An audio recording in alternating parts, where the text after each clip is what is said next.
का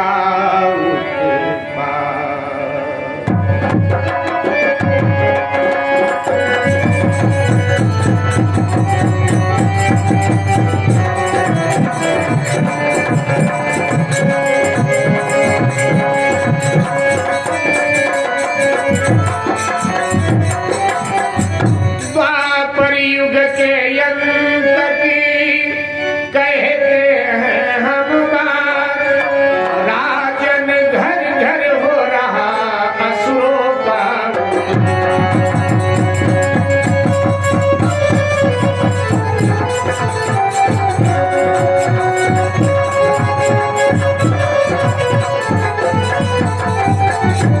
हिमगिरी से लेकर सागर तक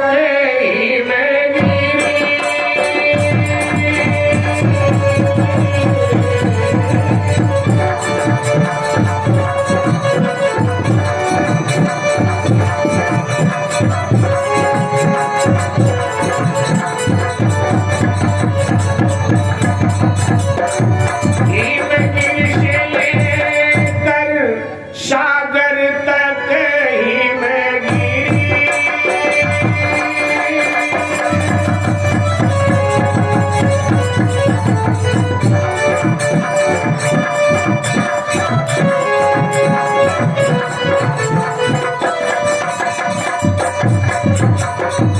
हिमगिरी से लेकर सागर तक आया व्यस्त देश सारा, और मानो भारत में आन बसा दुनिया का दुख क्लेश सारा। मानो भारत में आन बसा दुनिया का दुख क्लेश सारा। मानो भारत में आन बसा दुनिया का दुख क्लेश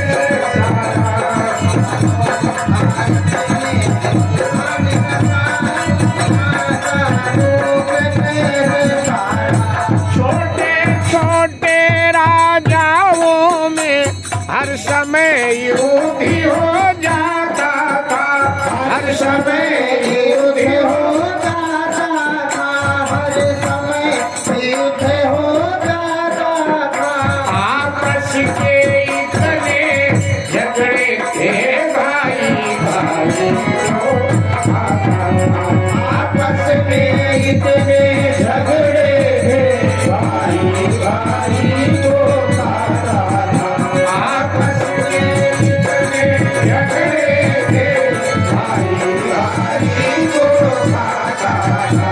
आपस में इतने झगड़े थे भाई भाई को खाता था।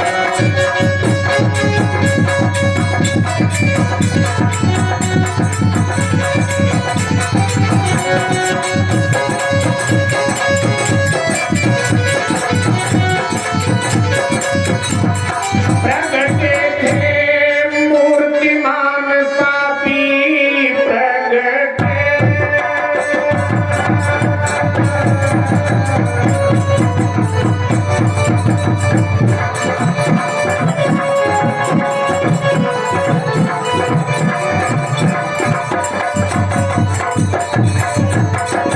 प्रगटे थे मूर्तिमान पापी, पापों की घोर अंधेरी में ईश्वर मगध में जरासंध शिशुपाल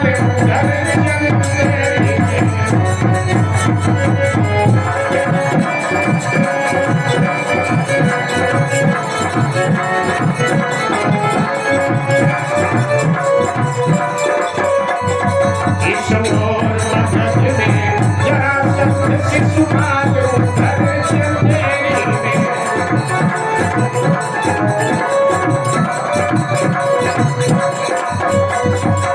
गंगा यमुना का दिव्य देश गंगा,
द्वापर युग के अंतिम चरण की घटना भारत के हर घर में उत्पात था, कलह क्लेश था।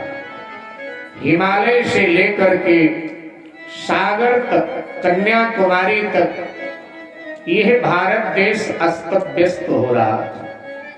छोटे छोटे राजे रजवाड़े निज स्वार्थ के लिए आपस में टकराते थे, व्यर्थ में जन धन की हानि होती थी, खून खराबा होता था। भाई भाई के खून का प्यासा हो गया था।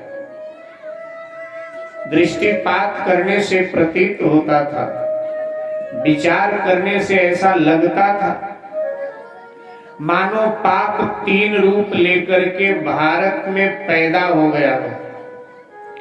मगध में जरासंध के रूप में, चंदेरी में शिशुपाल के रूप में और मथुरा में कंस के रूप में। गंगा यमुना का पावन ये दिव्य देश दुखी होकर के रो रहा था। जरासंध, शिशुपाल, कंस के अनाचार का तांता कतार मानव लोक से देवलोक तक लगा था। यज्ञशालाओं के अग्नि को गायों के खून से बुझा दिया गया था। पाठशालाओं में तलवारें दिखाई देती थी। जो आचार्यगण पाठशालाओं में शिक्षा देते थे उनको मारा जा रहा था, उनको मिटाया जा रहा था।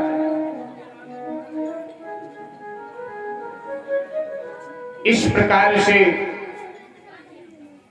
अनाचार, पापाचार, व्यभिचार सर्वत्र फैल चुका था। साधु ब्राह्मणों के खून से दुराचारी होली खेला करते थे। जब ऐसा अनाचार, पापाचार, व्यभिचार, अत्याचार बढ़ा तो पृथ्वी में कंपन हुआ।